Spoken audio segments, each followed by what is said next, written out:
Deuteronomy chapter 1. These are the words Moses spoke to all Israel in the wilderness east of the Jordan, that is, in Arabah, opposite Suf, between Paran and Tophel, Laban, Hazeroth, and Dizabah. It takes 11 days to go from Horeb to Kadesh Barnea by the Mount Seir road. In the 40th year, on the first day of the 11th month, Moses proclaimed to the Israelites all the Lord had commanded him concerning them. This was after he had defeated Sihon, king of the Amorites, who reigned in Heshbon, and at Edrei had defeated Og, king of Bashan, who reigned in Ashtaroth. East of the Jordan, in the territory of Moab, Moses began to expound this law, saying, "The Lord our God said to us at Horeb, 'You have stayed long enough at this mountain. Break camp and advance into the hill country of the Amorites.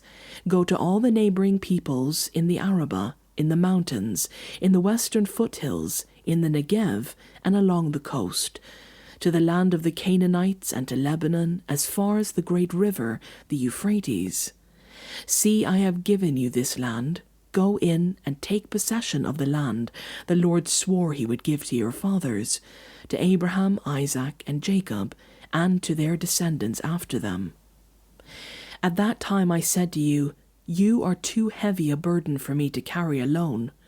The Lord your God has increased your numbers, so that today you are as numerous as the stars in the sky. May the Lord, the God of our ancestors, increase you 1,000 times, and bless you as he has promised. But how can I bear your problems and your burdens and your disputes all by myself? Choose some wise, understanding, and respected men from each of your tribes, and I will set them over you.' You answered me, 'What you propose to do is good.'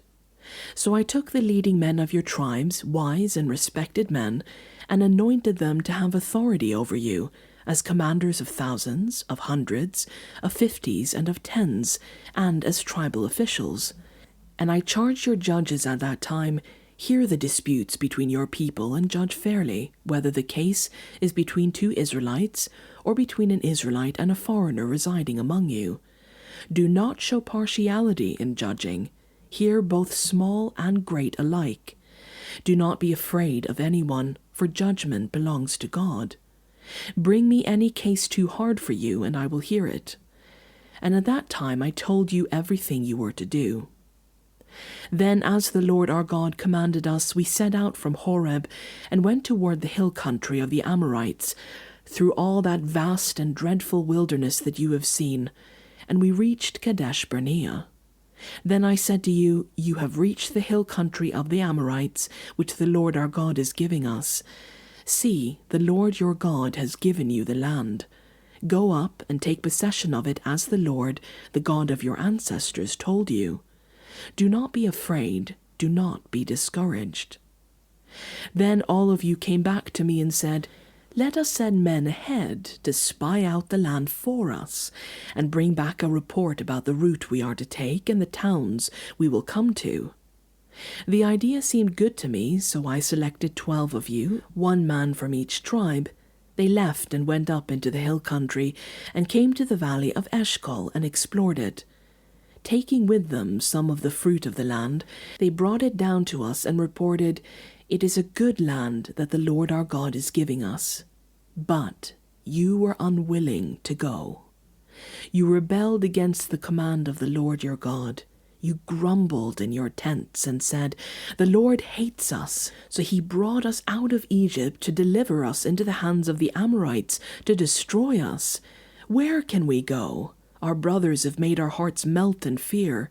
They say, the people are stronger and taller than we are. The cities are large with walls up to the sky. We even saw the Anakites there.' Then I said to you, 'Do not be terrified. Do not be afraid of them. The Lord your God, who is going before you, will fight for you, as he did for you in Egypt, before your very eyes, and in the wilderness. There you saw how the Lord your God carried you, as a father carries his son, all the way you went until you reached this place. In spite of this, you did not trust in the Lord your God, who went ahead of you on your journey, in fire by night and in a cloud by day, to search out places for you to camp and to show you the way you should go.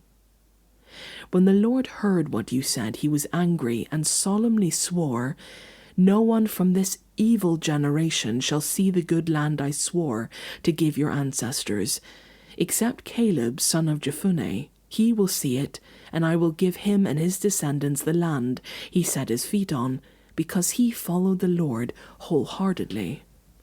Because of you the Lord became angry with me also and said, "You shall not enter it either, but your assistant Joshua, son of Nun, will enter it. Encourage him, because he will lead Israel to inherit it. And the little ones that you said would be taken captive, your children, who do not yet know good from bad, they will enter the land. I will give it to them, and they will take possession of it. But as for you, turn around and set out toward the desert along the route of the Red Sea." Then you replied, "We have sinned against the Lord. We will go out and fight as the Lord our God commanded us." So every one of you put on his weapons, thinking it easy to go up into the hill country. But the Lord said to me, "Tell them, do not go up and fight, because I will not be with you. You will be defeated by your enemies." So I told you, but you would not listen. You rebelled against the Lord's command, and in your arrogance you marched up into the hill country. The Amorites who lived in those hills came out against you. They chased you like a swarm of bees and beat you down from Seir all the way to Hormah. You came back and wept before the Lord, but he paid no attention to your weeping and turned a deaf ear to you. And so you stayed in Kadesh many days, all the time you spent there.